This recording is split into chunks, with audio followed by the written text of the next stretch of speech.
Well, in case y'all already probably know by now, y'all know Doug Jones has won the U.S. Senate seat for Alabama, outbeating the pedophile ranger Roy Moore and stuff. And here's my thing with this whole thing about with Doug Jones. Questioning, people want to know, who is Doug Jones? Well, in case anybody don't forget, don't remember, back in the day, he was the one that prosecuted and sent the two Klansmen to prison for their hand in the 1964 bombing of the church of Birmingham, Ebenezer Baptist Church, Birmingham, which killed 4 little black girls. 2 Klansmen for that. That was the main pitch.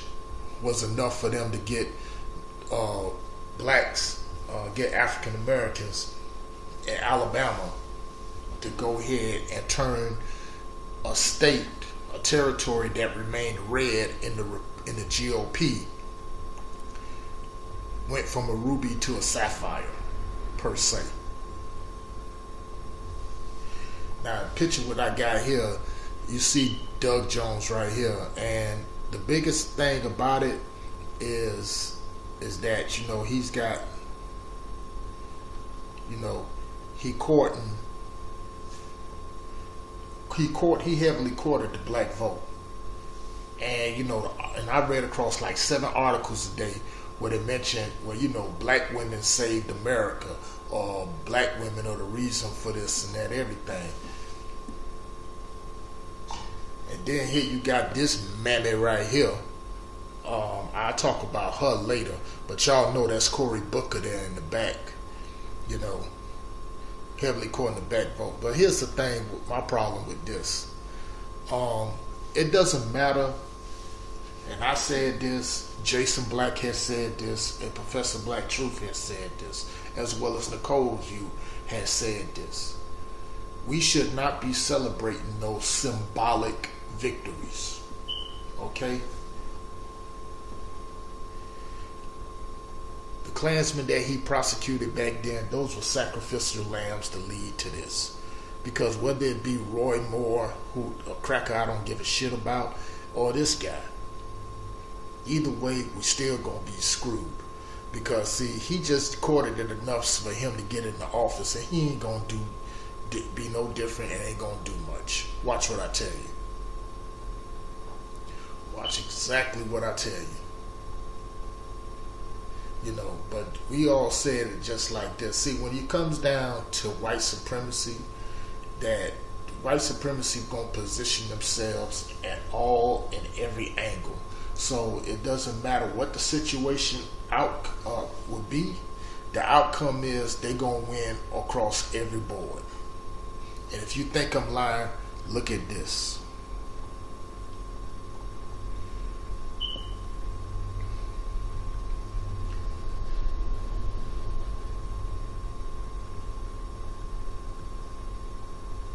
Look at this article right there. Black women played a big part in Doug Jones' surprise victory in Alabama. A election that he barely won. And almost lost.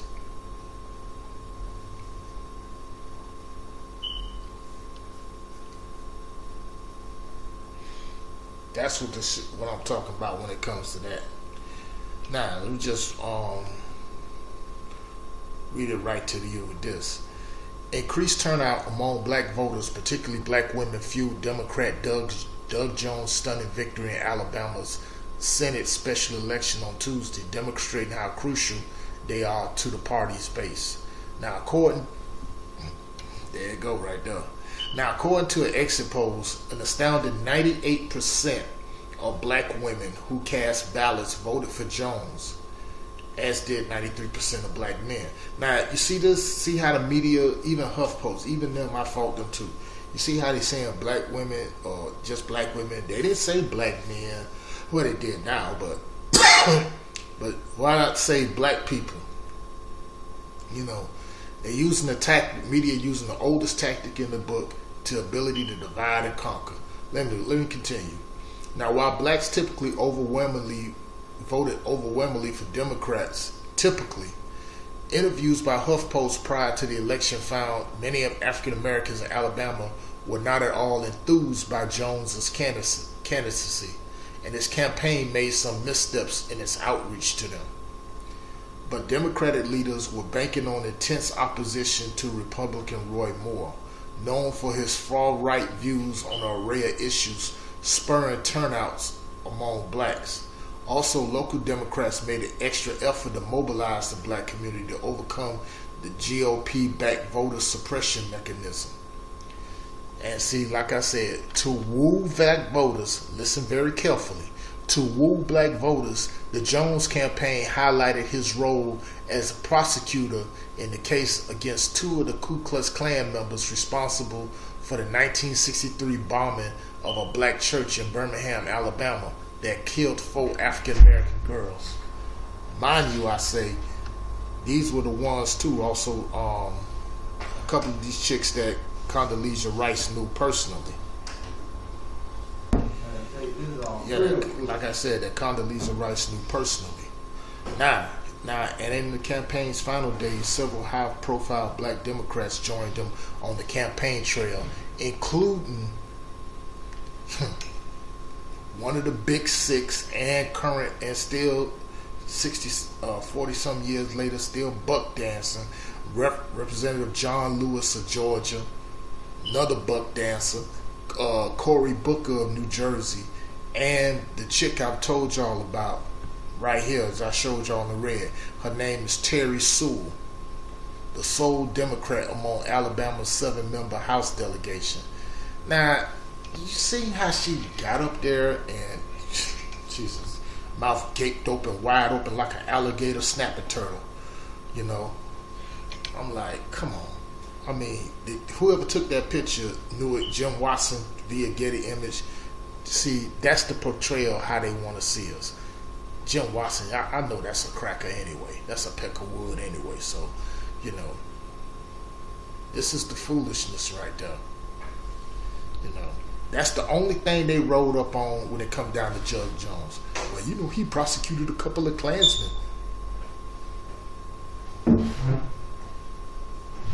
He did prosecute a couple of Klansmen. Sorry about that. Now, in statewide races since 2008, the black share of Alabama's electorate has been about, 25%, but blacks end up accounting for 29% of Tuesday's electorate, according to the exit polls, and black women alone made up 17% of it. Now, meanwhile, almost 2/3 of white women, 63%, voted for Moore, who faced accusations over the campaign's closing weeks that he had sexually preyed upon, and in some cases assaulted, teenage girls decades ago when he was in his 30s. Overall, Moore carried 68% of the white vote, compared with 30% for Jones's. Which goes to show you right there, these the same type of white women that voted for Trump in the presidential election, when Trump made the Hollywood Access Hollywood bus statement with Billy the Bitch Bush, talking about grabbing women by the pussy and stuff. Same thing here, because white women don't care. You know what I'm saying? It is what it is. Yeah. Now, younger voters also helped propel Jones to victory. The exit polls showing him winning 60% of the vote from those 18 to 29 years old, and 61% of those aged 30 to 44. Now, he also held his own among those aged 45 to 64, which represented the largest slice of electorate, which was 41%. Man. Yep.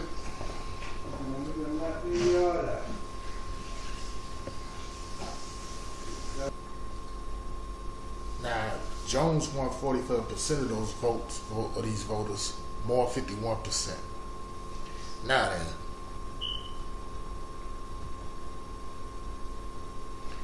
it just goes to show you, right? You know, now this is my thing to the people down there, to the brothers and sisters down there in Alabama. You want true change, you best better go ahead and hold this motherfucker's feet to the fire. And he better promise he better do what he say he gonna do. Because to be honest with you, Doug Jones, and this is I'm directing it to you. You older brothers and sisters down there in Alabama to have your ass up there in the first place. But I just have it's not, but the reality is, it's not a victory for black people, man. It's really not. It's really not. Because like I said, even with the presidential election, I think the smartest thing we did was go ahead and set that election out. Because, you know, the Democrats have always, no different than Republicans, they both ain't shit, you know, have taken us for granted. Okay? Plain and simple.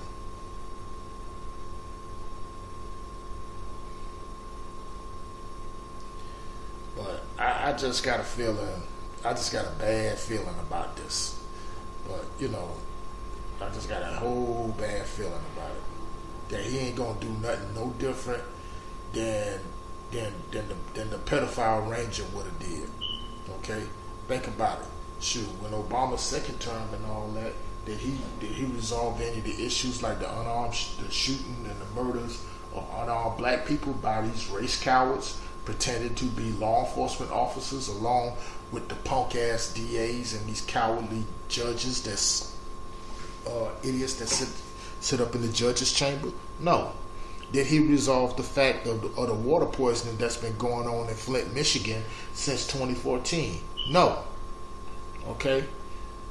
Yeah, sure. You know, Obama, they reached out to the gays, they reached out to the LGBT and to the Latinos and all that other stuff, and even some of the white folks. But when it came to us, Obama just wanted to give a stern lecture. Please.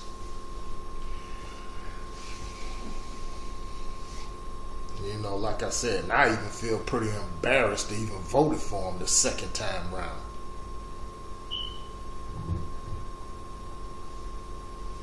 People say what they want to say about with Trump, but Trump doing what he doing, he addressing his base.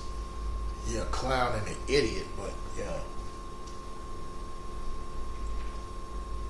But this is the thing. My point is like this: black people got to stop going ahead and easily handing over their political power of voting over to people that they barely know, and just because you thinking they Democrat or whatever, you think they got your best interests at heart, and they really don't.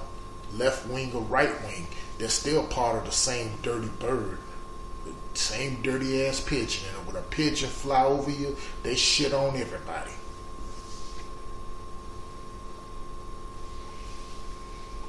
Now, out of the whole thing, now the biggest loser is none other than Donald Trump anyway. You know what I'm saying? As he's going ahead and backtracking and distancing himself away from this ass whooping they got at the polls. Which we ain't gonna call it an ass whooping. You know, Doug Jones barely won this shit. Barely won it. But I'm telling you, Lord, what's gonna happen, man. He heavily courted the black vote to use him to get right in there. Now watch him get in there. And you got these two, Terry Sewell, Cory Booker, and look here, they putting on a minstrel show for Sky Daddy. But like I say, let me know what y'all think about it in the comment section. You know, share, subscribe, make sure you click your notifications. When you turn on your notifications, and you can donate $1 to my PayPal, and you know, fire away in the comments, man. With that said, love, truth, peace, freedom, justice. No more talk. Peace and love. I'm out.